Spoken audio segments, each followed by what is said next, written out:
Director General Kortunov, Director General Mr. Raghavan, ladies and gentlemen, it's a great pleasure to convey greetings from Moscow.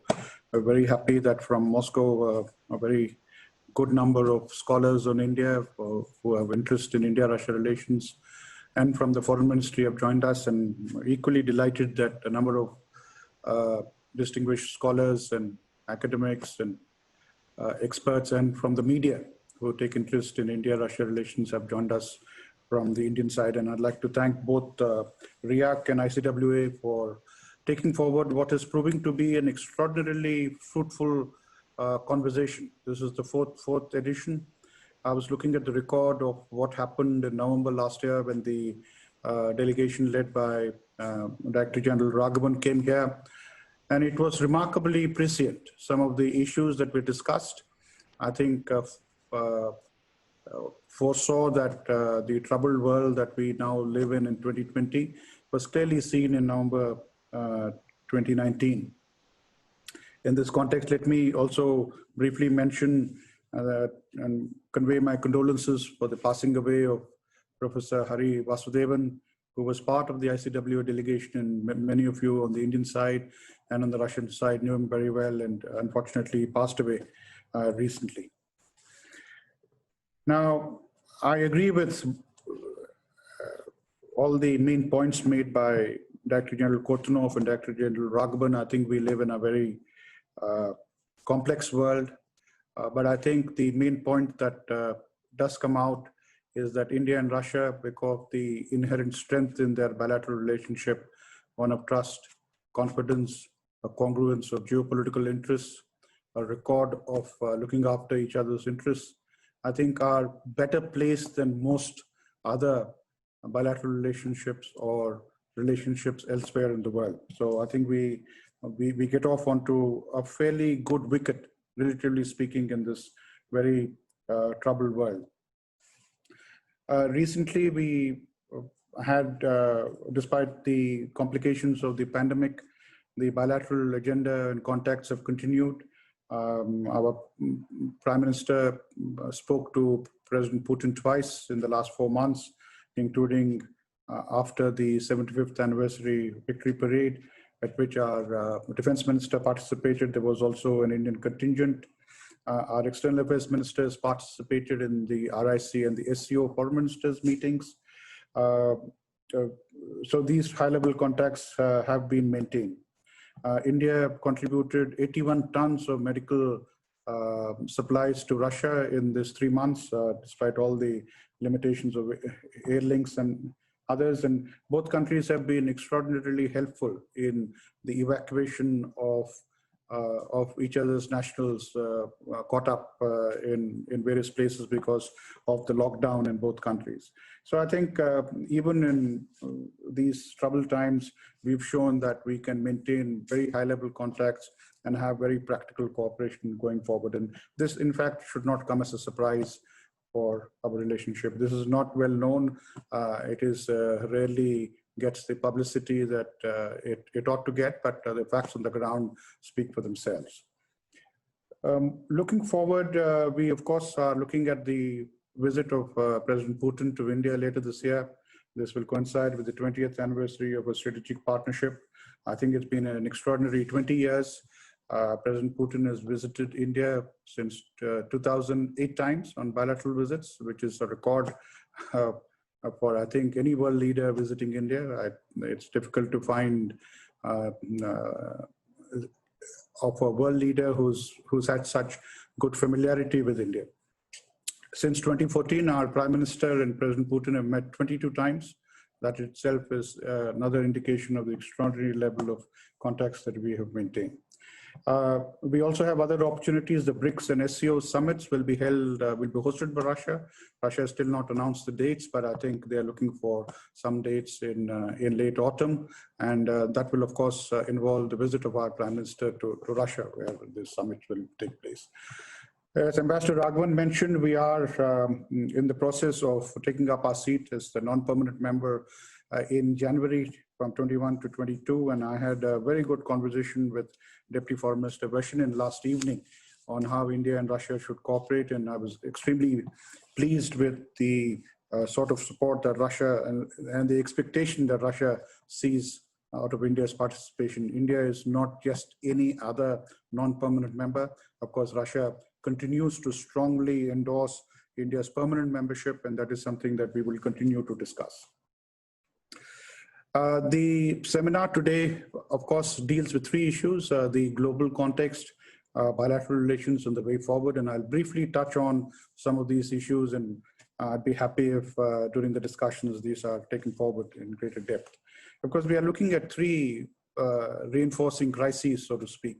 The health crisis, which is quite evident. It's a public health crisis across the world. Almost all countries have been unprepared for the magnitude of the pandemic. It's understandable. I think what will not be understandable if we don't draw the right lessons coming out of this crisis. The economic impact has been fairly substantial across the board. Russia and India have taken similar measures. Both countries enjoy a very solid macroeconomic picture, but I think the economic impact will be fairly substantial. And I think both countries should also look at ways and means of pathways of economic recovery out of this pandemic issue. The global situation is complex. Multilateralism is on the retreat, is greatly challenged. Globalization is taking a different form, and I completely agree with Ambassador Raghavan's analysis that we should proceed on this matter with great caution. Let facts speak for themselves. It's easy to draw easy and lazy conclusions and self-serving policy prescriptions emerging from that, and we see that all the time on television, on Twitter.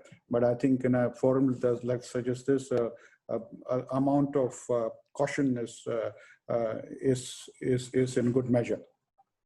There is, of course, relatively speaking, a much higher degree of international lawlessness than it has been in the past. Whether this was created by the pandemic or whether it's preceded it, I think it's a matter of degree. But the fact is that today we face more international lawlessness than we faced 10 years ago or 20 years ago.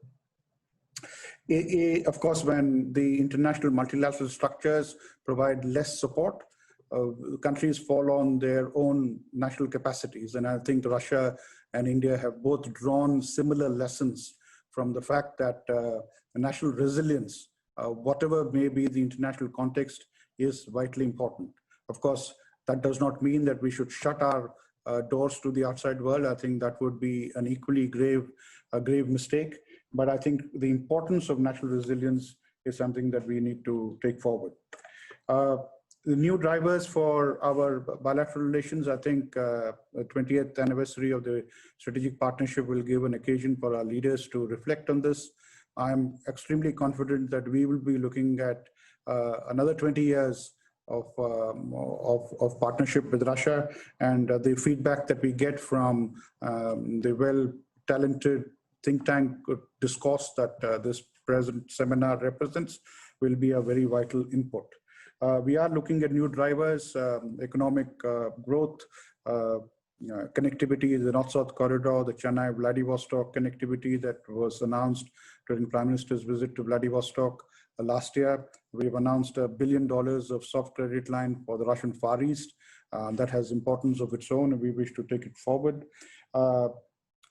We've repeatedly said, just like India has an interest on stability on the Eurasian continent, we would very much like Russia to be more involved in what we call the Indo-Pacific. I think the differences between India and Russia are vastly exaggerated.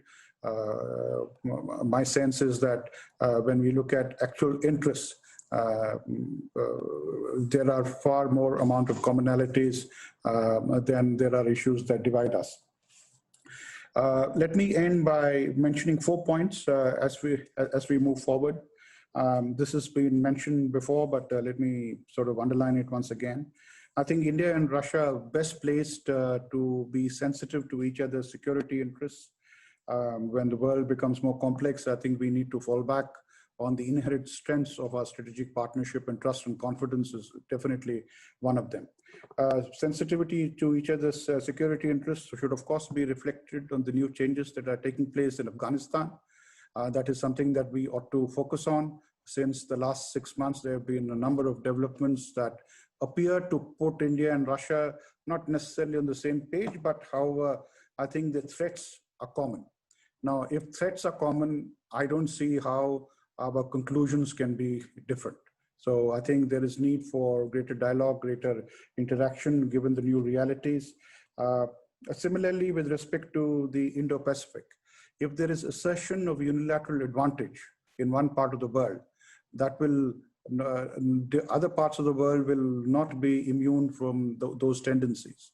So therefore, we would very much urge our Russian partners to look at their own interests in the region as we move forward. Second issue is that, of course, we can debate whether it's bipolarity, multipolarity, polycentric world. These are easy labels. I think the world is far more complex than that.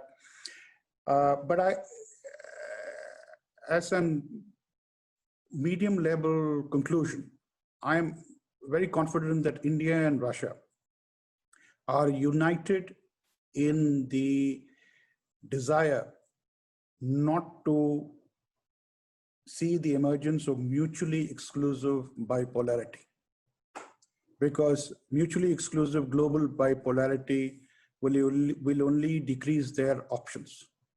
And that is something that will not serve either India's interests or Russia's interests. There are a number of mutual convergences in India's geopolitical interests with Russia. And I think as we look at other opportunities, and of course, that is inevitable given the churning in the international system, that both India and Russia will look at options with various regions in the world. But I think the India-Russia strategic partnership will be the anchor around which these options will be built, and not as a substitute. And I'm fairly confident of that. I think we also need to look at helping each other rebuild national state capacities. Our Prime Minister announced the Atmanirbhar Bharat program. I think it gives Russia a huge amount of opportunity to invest in key projects, just as we look for opportunities in Russia for Indian investments to take place. The Atmanirbhar Bharat program is not intended to close our doors to the outside world. In fact, our internal capacities will increase the opportunities for external partnership. And India makes it very clear that Russia has huge advantages compared to other countries, be it in the field of defense, and Make in India defense program will be rolled out in a very major form. In the field of energy, in the field of infrastructure, railways, inland waterways, digital connectivity, we would very much welcome them. Fourth, let me say on the reform of international institutions. As we go along, we will be not just in the UN, but also in other international forums. We will be coming together between ourselves and with other countries to see how international reform should take place, international multilateral reform should take place. And our feeling is that it cannot merely be a preservation of the status quo. The status quo has worked for a while. The world is clearly looking for new partnerships, for new ways of doing business. And I think that is something that we ought to take it further. So therefore, India and Russia will be partners in the protection of the UN Charter, protection of international law, but there are other norm-building exercises that also are vitally important. Foreign Minister Lavrov made an extremely interesting presentation at the Primakov readings last week, and he pointed to the general decline of diplomatic discourse in the outside world. and that is something that we should pay attention to. Whatever the difficulties, dialogue and consultation is something to way forward. Interestingly, Foreign Minister Lavrov mentioned that both the United States and China seem to be adopting the same non-diplomatic means of addressing issues. And of course, his appeal was that there should be an active search for balance of interests, and not just between Russia, between China and the United States, but in other countries as well. So to sum up, I think India and Russia have certain inherent strengths which are quite unique. I think we should be aware of them. We should sort of celebrate them. But of course, we cannot rest on our oars. And there is a burden, a responsibility that rests on the bilateral partnership between India and Russia, not just for strengthening the bilateral component of the partnership, but as we go forward, our interaction on regional and international issues.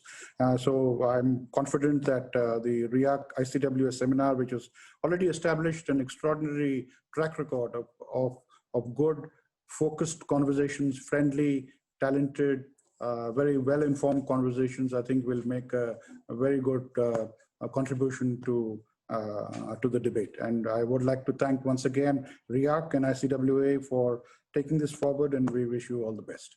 Thank you.